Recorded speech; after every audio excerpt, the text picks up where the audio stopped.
Before he ever stepped into the American wilderness, David Brainerd was already lost in a forest of his own making.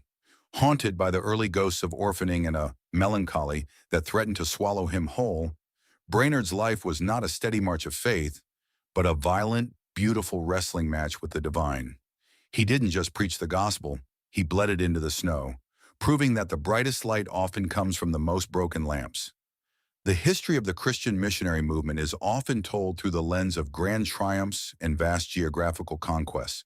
Yet some of its most enduring legacies emerge not from the strength of the healthy, but from the fragile tenacity of the broken. David Brainerd, who lived from 1718 to 1747, stands as a premier example of this paradox. His life was a brief, flickering candle, extinguished at the age of 29. Yet the light it cast across the frontier of colonial America eventually illuminated the hearts of generations of global missionaries. Brainerd did not possess the robust constitution of a typical pioneer. He was a man defined by intensity, an intense devotion to God, an intense struggle with his own psyche, and an intense physical agony brought on by tuberculosis. His significance lies less in the sheer number of his converts and more in the raw, unvarnished record of his inner life.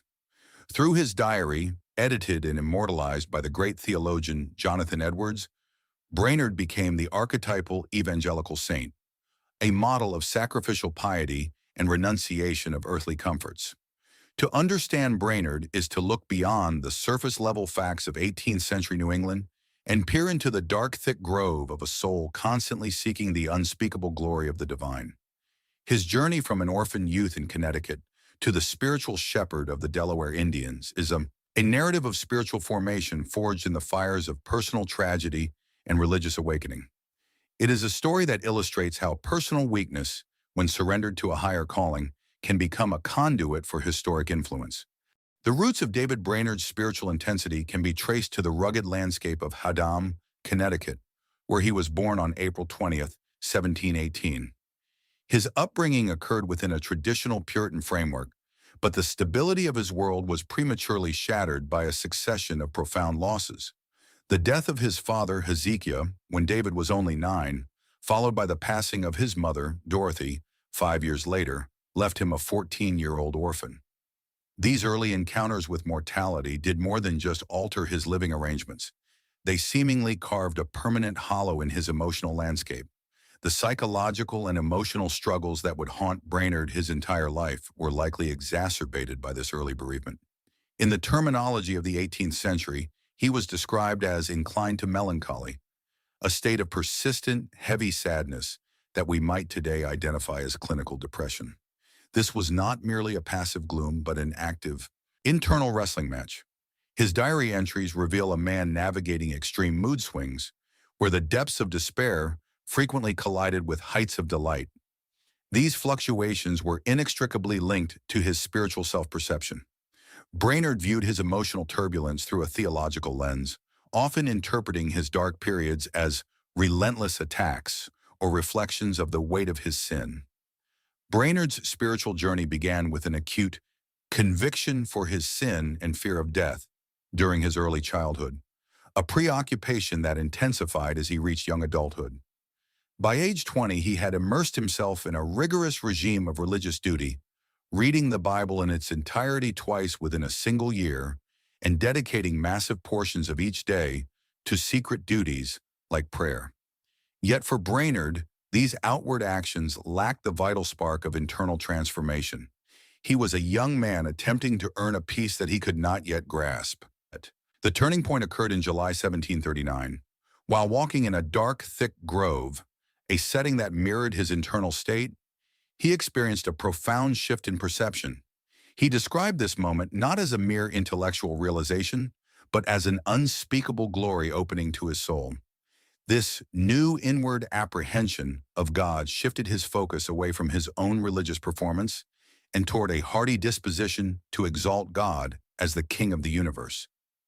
Brainerd entered Yale College in the fall of 1739, just as the American colonies were being swept up in the religious fervor of the Great Awakening. The traditionalism of the Yale faculty stood in stark contrast to the dynamic power of itinerant preachers like George Whitefield and Gilbert Tennant. Brainerd, with his newly awakened zeal and naturally intense personality, found himself gravitating toward this more emotive and radical expression of faith. The preaching of these leaders emphasized a direct, personal experience with the Holy Spirit, a message that resonated deeply with a young man who had spent his life struggling against emotional numbness and existential dread. However, this alignment with the New Light movement also set the stage for a confrontational relationship with the university establishment, which viewed such enthusiasm as a threat to ecclesiastical order and academic decorum. For Brainerd, the lines were being drawn. His devotion would not be a quiet, suburban faith, but a disruptive, all-consuming fire that demanded everything. David Brainerd's transition to Yale College in September 1739 marked the beginning of a turbulent chapter where his personal intensity collided with the rigid structures of colonial academia. At the time, Yale was the intellectual heart of Connecticut Puritanism, but it was also a tinderbox. The Great Awakening was sweeping through New England, led by fiery itinerants who prioritized vital piety, a felt, emotional experience of God, over traditional liturgy and scholarly distance.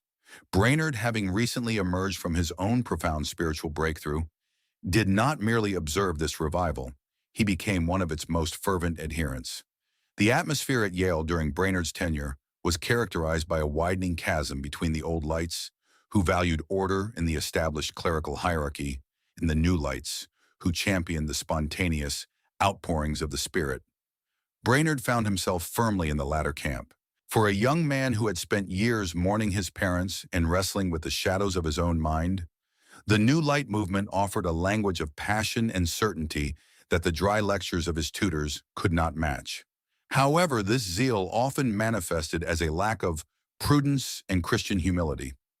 The college administration, fearing the chaos that accompanied the revival, enacted strict prohibitions against students criticizing their superiors or attending unauthorized religious gatherings.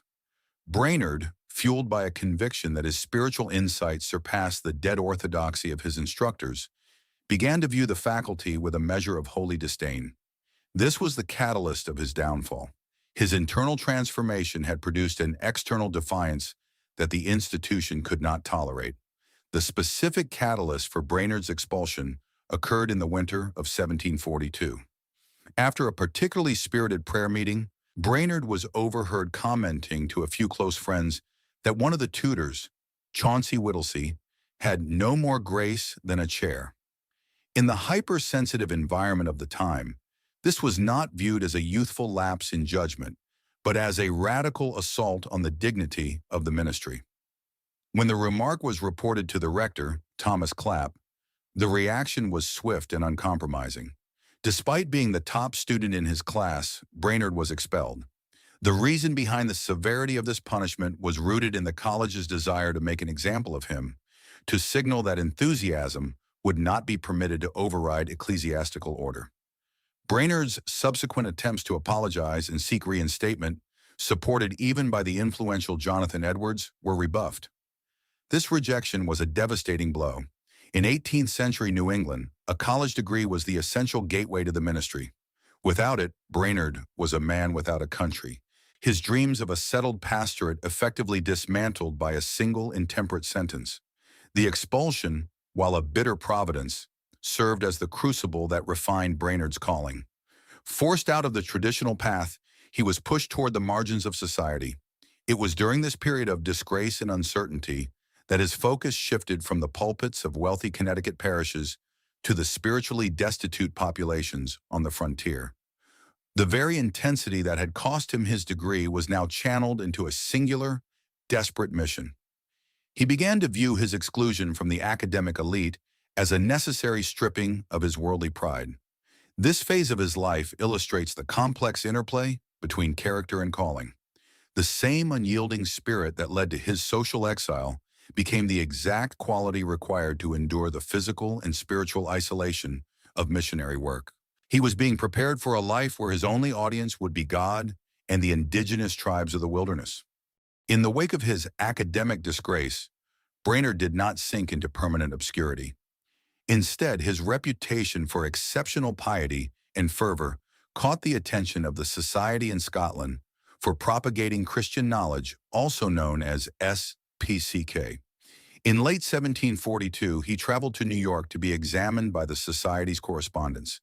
Despite his lack of a degree, his profound theological grasp and evident devotion convinced the board that he was the ideal candidate for a difficult assignment, bringing the gospel to the Native American tribes along the borderlands of New York, New Jersey, and Pennsylvania. On November 25, 1742, Brainerd was officially appointed as a missionary. This was not a post sought by many. It required a complete renunciation of the comforts of civilization and a willingness to live in a state of constant physical peril. For Brainerd, whose health was already beginning to show the ominous signs of consumption, this commissioning was essentially a death warrant signed with a sense of holy joy. He did not see this as a secondary career path, but as the highest possible use of his remaining breath. His initial assignment was to Connecticut, an Indian settlement in the woods between Stockbridge, Massachusetts, and Albany, New York. Here, the driving conviction of his mission met the visceral reality of extreme hardship. He lived in a log hut with a floor of dirt, eating a diet of hasty pudding and boiled corn. The isolation was profound. He was a man of refined intellectual tastes, now surrounded by people whose language he did not speak and whose customs were entirely foreign to him. Brainerd's early labors were marked by a grueling struggle for communication. He initially relied heavily on an interpreter, but he recognized that true connection required a heart-to-heart transparency that could only come through direct speech. He devoted himself to learning the local dialects with a relentless discipline, often studying far into the night by the dim light of a fire. Yet the barriers were more than linguistic. They were deeply cultural and historical. He found the Native Americans rightfully suspicious of white men, as they had been frequently cheated and mistreated by colonial traders and land speculators. Brainerd had to differentiate himself from these exploiters by demonstrating a radical, self-effacing love. He sought to prove that he was interested in their eternal welfare rather than their earthly possessions. This required a level of patience and emotional endurance that few possessed, as he often spent months without seeing a single sign of spiritual interest from those he served. Perhaps more challenging than the physical forest was the internal wilderness Brainerd inhabited during these early years. His diary from this period is filled with deep groanings and self-abasement. He often felt utterly unfit for the task, convinced that his own coldness of heart was the reason for the lack of converts. However, this self-scrutiny was not purely negative. It drove him to a state of total dependence on divine power. He spent whole days in the woods wrestling in prayer, sometimes until his clothes were soaked with the sweat of his agony. He believed that the spiritual ground had to be plowed with tears before any harvest could be expected. This period at Connecticut was a time of silent sowing, where Brainerd's own soul was being hollowed out to become a vessel for the extraordinary movement that would eventually follow among the Delaware at Crossweeksung. The year 1745 marked a seismic shift in Brainerd's ministry, transitioning from the plowing of stony ground to an unprecedented spiritual harvest. After years of perceived failure and internal torment, he traveled to Crossweeksung, New Jersey. Here, the how of his success stood in stark contrast to his previous efforts. It was not characterized by loud theatrical preaching, but by a quiet, overwhelming solemnity that seemed to descend upon the community. Initially, Brainerd encountered a community deeply entrenched in traditional indigenous spiritualism, often centered around the divinatory rites of the powwows or shamans. The reason behind the eventual transformation of this community lay in Brainerd's ability to present a superior spiritual peace that eclipsed the fear-based rituals of the local conjurers. He did not merely argue against their traditions, he demonstrated a transcendent joy, even amidst his own physical decay. As he spoke of the compassion of a dying Savior, a profound emotional melting occurred among the Delaware. His diary records instances where almost the entire assembly was dissolved in tears, not from a sense of terror, but from a revelation of divine love that they had never before encountered. This was the extraordinary movement he had wrestled for in the woods of Connecticut, now manifesting as a communal rebirth. The awakening at Crossweeksung was not limited to fleeting emotionalism. It resulted in a radical restructuring of social life. The method of this change was visible in the immediate abandonment of chronic alcoholism and the restoration of broken domestic ties within the tribe. Brainerd observed that the gospel acted as a civilizing force from the inside out, proving more effective than any colonial legislation. He began to organize the converts into a settled Christian community, emphasizing the dignity of labor and the importance of education. This period represents the pinnacle of his earthly joy, where the lamentations of his earlier diary were briefly replaced by hymns of wonder at the transformation of a once pagan wilderness into a garden of the Lord. By 1746, the relentless progression of tuberculosis began to claim the remaining fragments of Brainerd's strength. The reason of his continued labor, despite his shattered frame, can only be understood through his belief that time was a vanishing vapor, and every moment spent not serving was a moment wasted. He was a man literally consuming himself for his calling. His final missionary journeys were marked by excruciating physical suffering. He often traveled on horseback while spitting blood, his body racked by chills and burning fevers. The source of his endurance was found in a supernatural stubbornness. He refused to retire to a place of comfort, fearing that his absence would leave his dear Indian children as sheep without a shepherd. His diary from this era becomes a chronicle of mortality, where he meticulously records his failing pulses alongside his deepest spiritual longings. He viewed his physical dissolution not as a tragedy to be avoided, but as the final sacrifice required of him. This unflinching gaze at death gave his final exhortations to the tribes a haunting authority that moved many to tears. In the spring of 1747, it became clear that his earthly race was nearing its end. He made the grueling journey back to New England, eventually arriving at the home of Jonathan Edwards in Northampton, Massachusetts. The motivation for this final destination was twofold. He sought the spiritual fellowship of a kindred mind, and he was cared for by Edward's daughter, Jerusha, to whom he felt a profound, though chaste, affection. Even on his deathbed, Brainerd remained a teacher of the soul. He spent his final weeks pouring out his heart to the students from Yale who came to visit him, urging them to prefer the service of God above all earthly honors. His death on October 9, 1747, was not a surrender to disease, but a triumphant crossing, leaving behind a legacy that would soon be amplified 1,000-fold by the pen of his host. The earthly silence of David Brainerd was immediately followed by a literary resonance that would span centuries. The instrument of this enduring influence was not a result of Brainerd's own ambition. He had requested his papers be destroyed, but through the editorial discernment of Jonathan Edwards. By publishing The Life of David Brainerd in 1749, Edwards provided the burgeoning evangelical movement with its most potent manual of interior devotion. Edwards recognized that Brainerd's life was the perfect empirical evidence for his own theological treatises on religious affections. The crux behind the diary's success lay in its raw authenticity. Edwards did not sanitize Brainerd's melancholy or his agonizing self-doubt. Instead, he presented them as the backdrop against which Brainerd's supernatural longing for God shone most brightly. This publication transformed Brainerd from a failed student and obscure missionary into a universal mentor. For an 18th century audience, the diary offered a new grammar of spirituality, one that moved beyond external ritual into the pulsing heart of experiential faith. It served as a bridge between the high intellect of Puritan theology and the passionate fervor of the Great Awakening, proving that a brilliant mind and a burning heart could inhabit the same fragile body.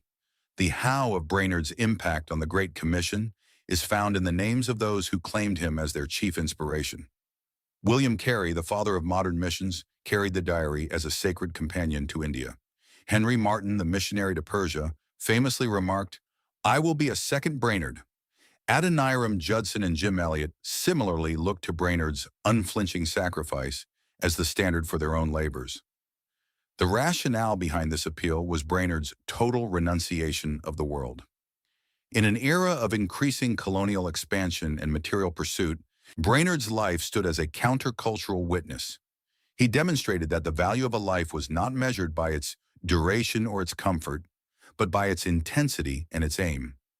He became the missionary archetype of the difficult assignment, providing a theology of suffering for those who would follow him into the world's darkest and most isolated corners. David Brainerd's life, when viewed through a purely secular lens, might appear as a series of unfortunate events: early orphaning, academic disgrace, chronic illness, and a premature death. Yet in the economy of spiritual history, these afflictions were the very instruments of his greatness. His story serves as a profound example on the paradox of strength through weakness. The secret of Brainerd's lasting relevance resides in his refusal to settle for a superficial peace. He was a man who drilled deep into the bedrock of the soul until he found the living water that could sustain him even as his lungs failed. His spiritual intensity was not a personality trait, but a deliberate choice to prioritize the unseen and eternal over the visible and temporal. Ultimately, the legacy of David Brainerd is a summons to the interior life. He remains a luminous shadow in the history of the Church, reminding every generation that sacrificial devotion is the only currency that retains its value in the light of eternity. His life was a brief but brilliant spark, one that did not merely flicker and fade, but ignited a fire that continues to warm the hearts of seekers and pioneers across the globe. Through his weakness, he found a strength that outlasted his breath, and through his silence, he continues to speak with a piercing and persistent clarity. David Brainerd's life serves as a stark mirror, reflecting the often neglected corners of our own modern existence. He lived with a constant awareness of his own mortality, which fueled a radical prioritization of his values. Today, we are invited to perform a similar audit of our internal landscape. Consider the why behind your daily pursuits. Are they driven by the transient echoes of social approval, or are they anchored in a purpose that transcends the self? Reflect on your own dark, thick groves, those moments of personal struggle or perceived failure. Rather than viewing them as dead ends, consider how they might be the crucibles of refinement necessary for your unique calling. Take a moment today to silence the external noise and listen for the persistent whisper of your own higher purpose. If the story of David Brainerd has stirred a desire to explore the complex intersections of faith, history, and the human condition, I invite you to deepen your engagement. The study of lives like Brainerd's reminds us that theology is not merely an academic exercise. It is a living, breathing struggle to understand our place in the divine narrative. To discover more in-depth biographies, theological analysis, and insights on how ancient wisdom provides necessary navigation for modern challenges, join our community. Subscribe to Theology today to stay updated on our latest explorations into the lives that shaped our world. Together, let's continue the journey of elevating our perspective and refining our understanding. Click here to subscribe.